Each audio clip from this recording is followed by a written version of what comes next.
ठीक 7 बज चुके हैं और आप देख रहे हैं आपका प्राइम टाइम शो और मैं हूं आपके साथ प्रीति चौहान। आज लेकर के एक नई खबर जिसका जिक्र हम करेंगे और जिसका सरोकार सीधा आपसे है और बताएंगे हर वो कड़ी कि कैसे इन खबरों को लेकर आपके जहन में क्या कुछ चल रहा है। उदयपुर में कांग्रेस का चिंतन शिविर का आयोजन, दिल्ली से उदयपुर के लिए रवाना हुए राहुल गांधी। साथ ही बड़ी खबर से शुरुआत करते हैं। कांग्रेस के कई वरिष्ठ नेता उदयपुर के लिए रवाना हुए हैं। 13 मई से कांग्रेस का नव संकल्प चिंतन शिविर शुरू हो रहा है।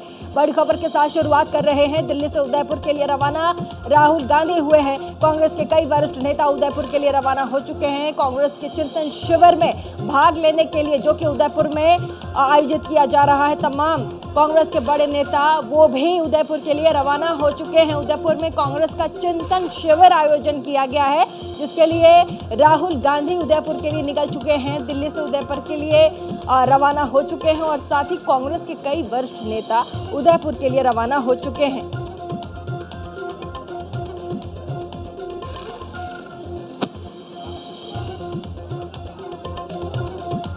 हम आपको बता दें, कांग्रेस का चिंतन शिविर और जिस तरीके से अगले साल और साथ ही इसी साल विधानसभा चुनाव का दौर जारी है, तो ऐसे में राजस्थान में भी विधानसभा चुनाव होने हैं और तमाम बड़ी राजनीतिक पार्टियां धीरे धीरे करके राजस्थान का रुख भी कर रही हैं। और ऐसे में कांग्रेस का जो चिंतन शिविर है वो अब उदयपुर में होने जा रहा है। अब वहीं पे आयोजन किया गया है कांग्रेस के चिंतन शिविर का। उदयपुर के लिए राहुल गांधी दिल्ली से ट्रेन से उदयपुर के लिए रवाना हुए हैं। ट्रेन से जा रहे हैं उदयपुर।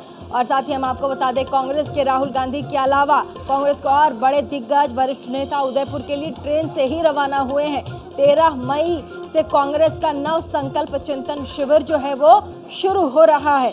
और हम आपको बता दें कि देखिए, ये कांग्रेस कार्यालय के बाहर की तस्वीरें हैं। जब ये चिंतन शिविर के लिए राहुल गांधी निकल रहे थे उस वक्त ये तस्वीरें ली गई थी। साथ ही हम आपको बता दें कि राहुल गांधी के अलावा कई बड़े कांग्रेस के दिग्गज वो भी ट्रेन से निकले हैं उदयपुर के लिए, दिल्ली से रवाना हुए हैं।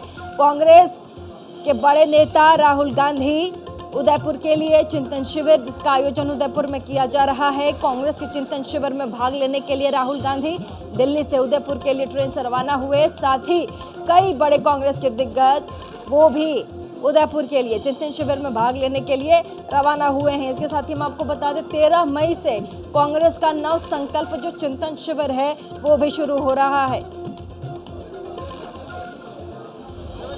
हमारे बीच में थोड़ी देर में हमारे राष्ट्रीय अध्यक्ष श्रीनिवास जी आने वाले हैं।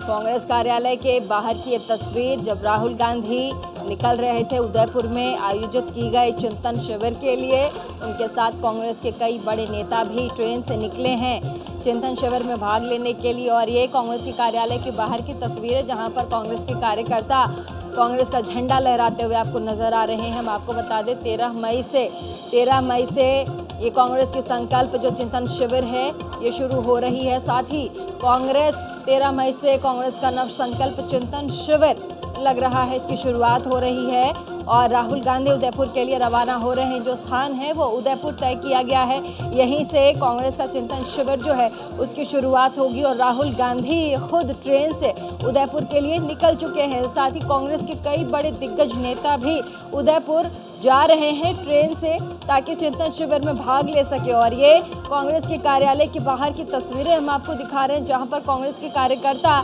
झंडा बैनर लेकर के आपको नजर आ रहे होंगे। और साथ ही हम आपको बता दें कि लगातार जिस तरीके से विधानसभा चुनाव तमाम राज्यों में हो रहे हैं, अगले साल भी विधानसभा चुनाव राजस्थान में होनी है।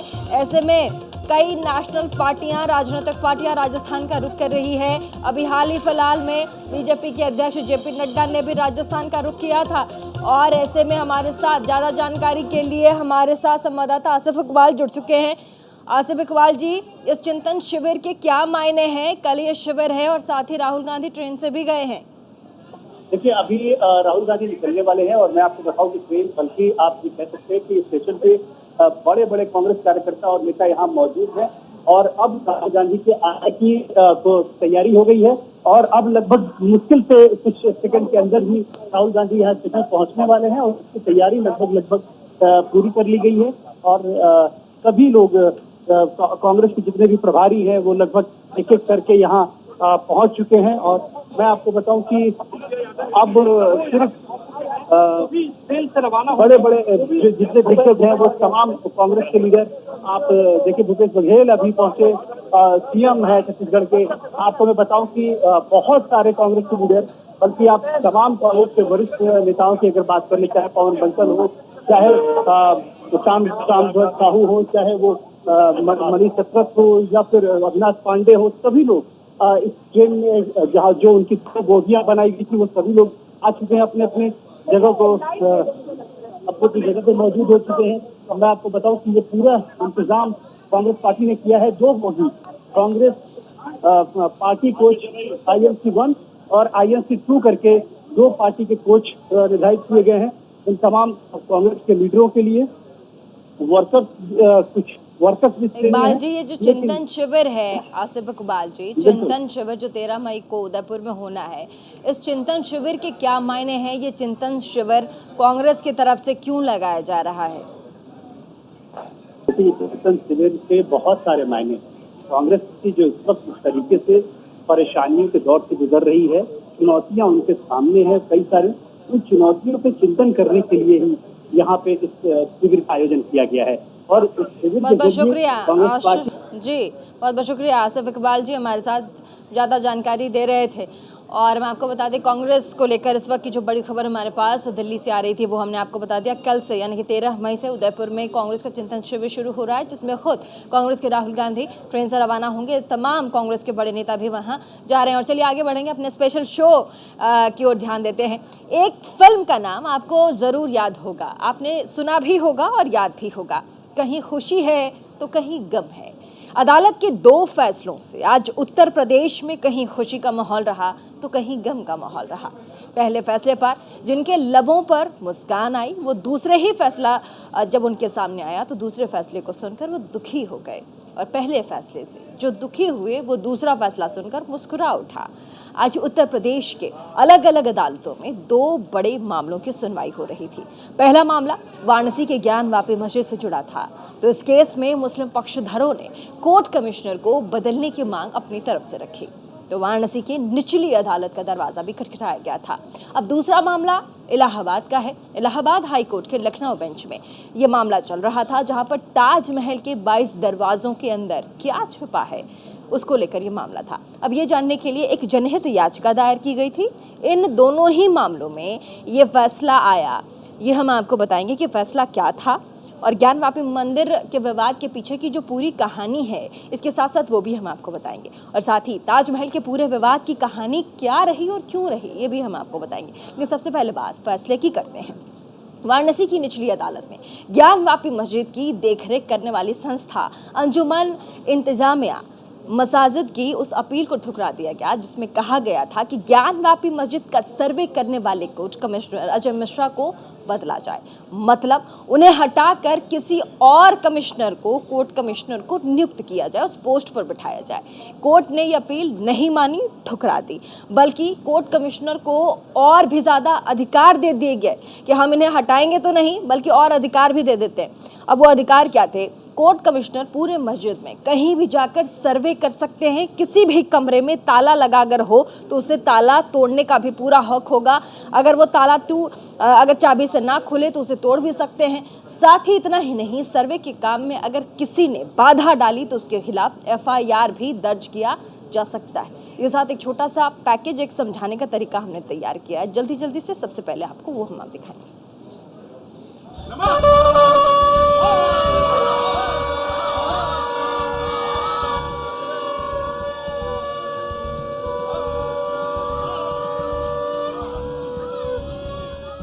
हर हर महादेव के नारे लगाते ये लोग कोर्ट के फैसले पर खुशी जाहिर कर रहे हैं।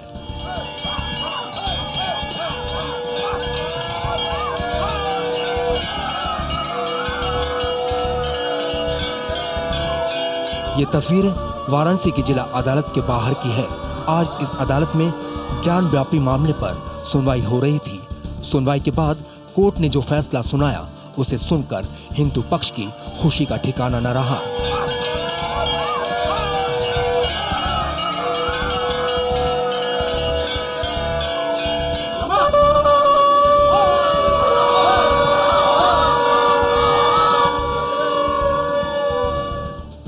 तो अब जरा ये भी जान लीजिए कि कोर्ट ने ऐसा क्या फैसला सुनाया कि हिंदू पक्ष हर हर महादेव के नारे लगाने लगा।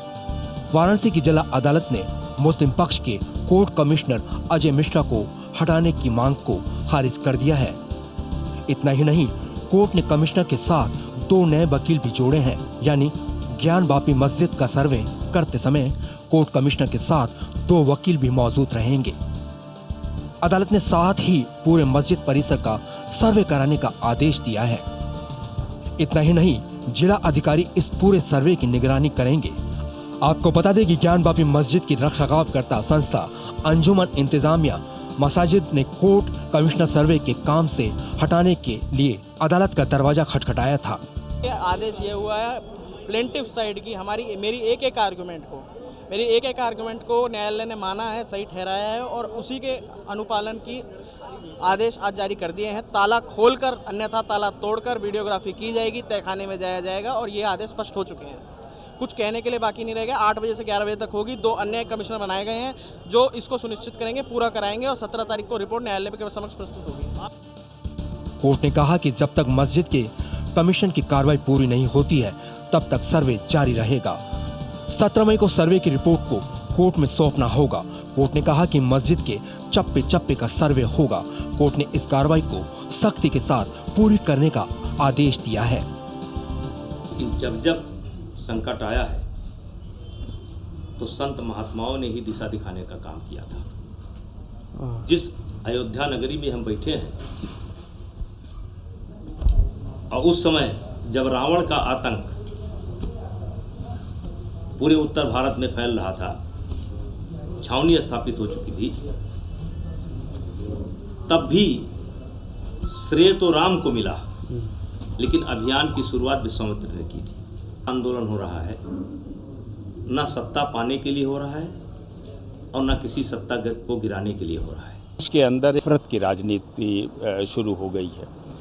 चाहे वो ज्ञानवापी का सवाल हो, ये खैर पुराना सवाल है। साथ ही साथ अभी हनुमान चालीसा पढ़ने के ऊपर जगह जगह इस इशू को लेकर के लोगों ने आंदोलन किया। अभी कुछ रोज़ पहले दिल्ली के कुतुब मीनार पर हनुमान चालीसा पढ़ने को लेकर के एक आंदोलन किया गया। ताजमहल का इशू है जो तेजो महालय करके इस तरह से ये शुरू किया। ये तमाम चीज़ें हैं बेसिकली इस मुल्क के अंदर देश में नफरत की जो पॉलिटिक्स है उसको बढ़ाने के लिए ये सारी चीज़ें हो रही हैं। अब जरा ये जान लीजिए कि कोर्ट के फैसले का मामले पर क्या असर होगा। मुस्लिम पक्षधारों की मांग थी कि कोर्ट कमिश्नर को हटाया जाए, जिसे अदालत ने नहीं माना। अब सर्वे के समय कमिश्नर के साथ 2 वकील भी रहेंगे। ज्ञान बापी मस्जिद के अंदर जाकर सर्वे किया जाएगा। मस्जिद के अंदर तहखाने की वीडियोग्राफी होगी। अगर किसी कमरे में ताला बंद है तो सर्वे करने वाली टीम को ताला तोड़ने का पूरा अधिकार होगा। सर्वे के काम में बाधा डालने वाले पर दर्ज होगी FIR। कोर्ट कमिश्नर और उसकी टीम को ज्ञान बापी मस्जिद के चप्पे चप्पे का सर्वे करने का अधिकार होगा। 17 मई से पहले मस्जिद के सर्वे का काम पूरा करना होगा। सर्वे की निगरानी जिला अधिकारी करेंगे। मैंने जो भी आदेश लिया है बहुत सही लिया है और कमिश्नर को जो बदलने की बात की जा रही थी उसको नहीं बदला, बहुत अच्छा किए, क्योंकि बार बार बदलना ठीक नहीं था।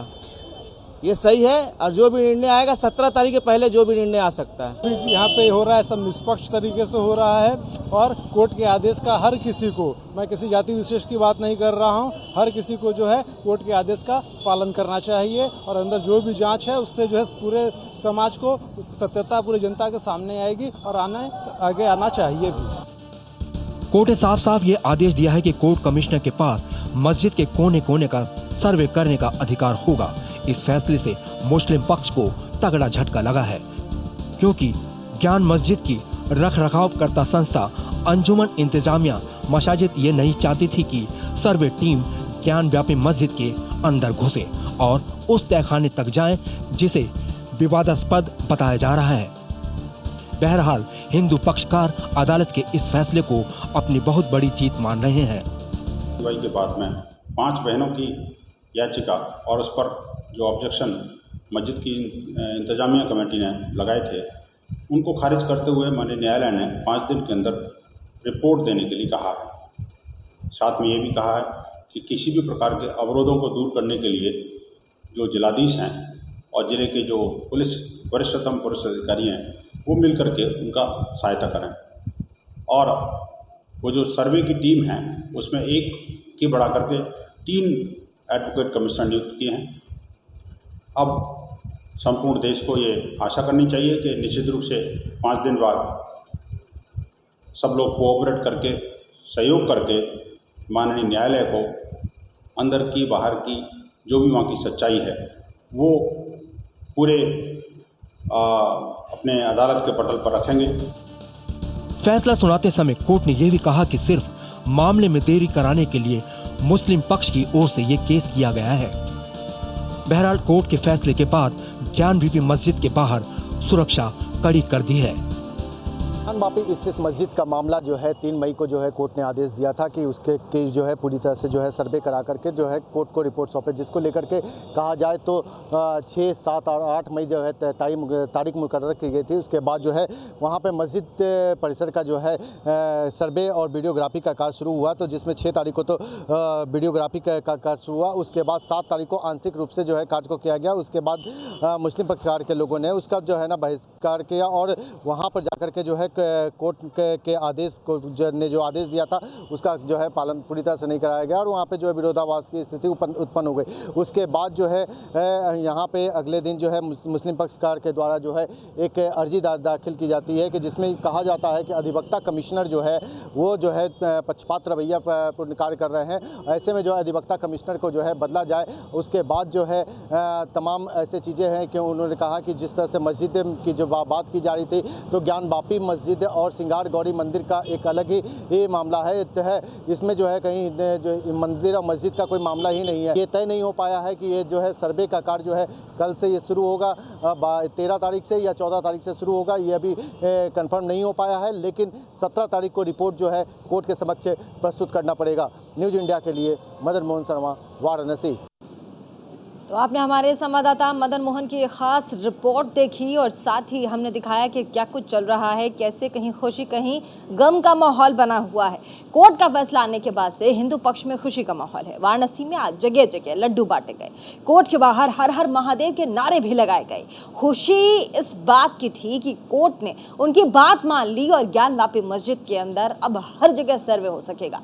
वहीं मुस्लिम पक्षकार नहीं चाहते थे कि सर्वे टीम मस्जिद के अंदर प्रवेश करे और खास करके तहखाने तक वो जाए, लेकिन कोर्ट के आदेश के बाद सर्वे टीम को अब मस्जिद के किसी भी हिस्से में जाने का पूरा अधिकार होगा। आइए आपको ग्राफिक्स के जरिए हम समझाएंगे कि ज्ञान वापी मस्जिद के मामले में कब क्या कुछ हुआ है। तो जल्दी से एक बार रुक कर लेते हैं और ग्राफिक्स के जरिए समझा देते हैं। तो देखिएगा ये कोर्ट पूरे ज्ञान वापी मस्जिद में क्या कुछ कह रहा है। तो मस्जिद को ढहाने का जो आदेश है वो जारी हो और साथ ही मुस्लिमों के आने पर भी प्रतिबंध लगा दिया जाए, ये कोर्ट कह रहा है। हिंदुओं को यहाँ पर मंदिर का पुनर्निर्माण करने की अनुमति दी जाएगी। तो ये भी हम आपको बता दें हिंदू पक्ष की 3 मांग क्या थी, आपको जल्दी से हम समझा देते हैं। हिंदुओं को यहाँ पर मंदिर का पुनर्निर्माण करने की अनुमति दी जाए, ये कहा जा रहा था। हिंदू पक्ष और मुस्लिम पक्ष का क्या क्या पक्ष रहा है, हिंदू पक्ष पहले पढ़ लेते हैं। तो ज्ञान वापी परिसर में स्वयंभू ये जो मामला है 1669 में औरंगजेब ने मंदिर तोड़कर मस्जिद बनवाई थी, तो वहीं मुस्लिम पक्ष कहते हैं कि शुरू से ही ये हमारा मस्जिद रहा है, मस्जिद के अंदर सर्वे की जरूरत नहीं है, मुस्लिम पक्ष कहता है। तो हिंदू पक्ष कहता है कि ज्ञानवापी परिसर में खुदाई कराई जाए और देखा जाए क्या है क्या नहीं। अब हिंदू पक्ष कहता है कि मूल शिवलिंग और प्राचीन मंदिर के अंदर अवशेष हैं, तो वहीं मुस्लिम पक्ष कहता है कि परिसर में किसी भी मंदिर के अवशेष नहीं मिले। हिंदू पक्ष कहता है कि ज्ञानवापी परिसर में स्वयंभू ज्योतिर्लिंग है, तो वहीं मुस्लिम पक्ष कह रहा है ज्ञानवापी में कोई भी मंदिर नहीं मिला है। हिंदू पक्ष का कहना है कि 1669 में औरंगजेब ने मंदिर तोड़कर मस्जिद बनवा दी। मुस्लिम पक्ष कहता है शुरू से ही, स्टार्टिंग से ही यहाँ पर मस्जिद रहा, किसने बनवाई कब बनवाई इस पर बात ही नहीं। वहीं 1194 की अगर हम बात करें तो मोहम्मद गौरी ने लूटने के बाद इसे तोड़ दिया था मंदिर को, ये दलील दी जा रही। 1447 में सुल्तान महमूद शाह ने मंदिर तोड़ दिया था और साथ ही इस मंदिर का निर्माण किया था, ये भी कहा जा रहा है। काशी विश्वनाथ मंदिर पर हमले की बात अगर आती है तो 1669 में औरंगजेब ने मंदिर को ध्वस्त कर दिया था। साथ ही हम आपको देखिए ज्ञानवापी विवाद की कहानी शुरुआत कैसे होती है। तो 1991 में पहली बार मुकदमा दाखिल किया जाता है और साथ ही 1993 में इलाहाबाद हाईकोर्ट ने यथास्थिति बनाए रखने का आदेश भी पारित किया था। और साथ ही हम आपको बता दें 2018 में क्या कुछ हुआ। तो 2018 में सुप्रीम कोर्ट ने स्टे ऑर्डर की वैधता 6 महीने के लिए रोक दी थी। वाराणसी कोर्ट में फिर इस मामले में सुनवाई शुरू कर दी गई। साल 2019 की ये बात है कि 19 में शुरू कराई गई। 2021 में क्या हुआ। तो 2021 में फास्ट ट्रैक कोर्ट ने ज्ञानवापी के पुरातात्विक सर्वेक्षण की मंजूरी दे दी। और हमने आपको जल्दी से ग्राफिक्स के जरिए समझाया कि पूरा मामला क्या है और कौन से साल में क्या कार्रवाई हुई। मुस्लिम पक्ष का क्या कहना है, हिंदू पक्ष का क्या कहना है, साथ ही दोनों ही पक्ष क्या कुछ कह रहे हैं, क्या क्या दलीलें दे रहे हैं, ये भी हमने आपको बता दिया। तो ज्ञानवापी मंदिर के बाद आपको लखनऊ लिए चलते हैं, जहां पर आज ताजमहल मामले की सुनवाई हो रही थी। इलाहाबाद हाई कोर्ट के लखनऊ बेंच में आज उस जनहित याचिका पर सुनवाई हो रही थी जिसमें ताजमहल के गुप्त 22 दरवाजों को खोलने की मांग की जा रही थी। सुनवाई के दौरान कोर्ट ने याचिकाकर्ता को फटकार लगाई, कहा कि कमरों के दरवाजे नहीं खुलेंगे। इस तरह से जो लोग ये उम्मीद लगाकर बैठे थे कि कमरे खुलने से कमरों का सच बाहर आ जाएगा, उन्हें मायूसी हाथ लगी। देखिए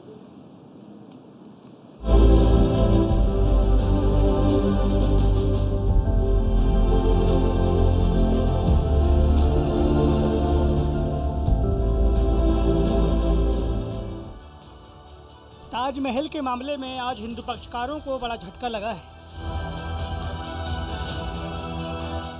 इलाहाबाद हाईकोर्ट की लखनऊ बेंच ने उस मांग को खारिज कर दिया है जिसमें ताजमहल के 22 कमरों को खोलने की मांग की गई थी।